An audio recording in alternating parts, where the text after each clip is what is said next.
আমার এক নাফরমান বান্দা দুনিয়া থেকে বিদায় নিয়ে চলে গেছে, তুমি ওই কাফনের ভিতরে যাইয়া কিয়ামত পর্যন্ত ওই লাশের সঙ্গে লাশটাকে পেঁচাইয়া রাখিয়া কিয়ামত পর্যন্ত তুমি ওই ব্যক্তিকে, ওই লাশটাকে, ওই ব্যক্তিকে তুমি আযাব দিতে থাকবা।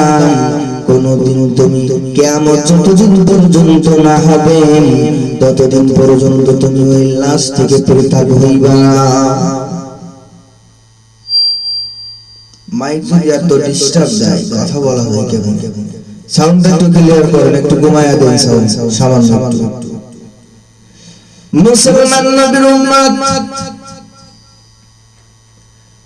দিলের কান খুলে কথাগুলো শুনেন। রহমাতাল লিল আলামিন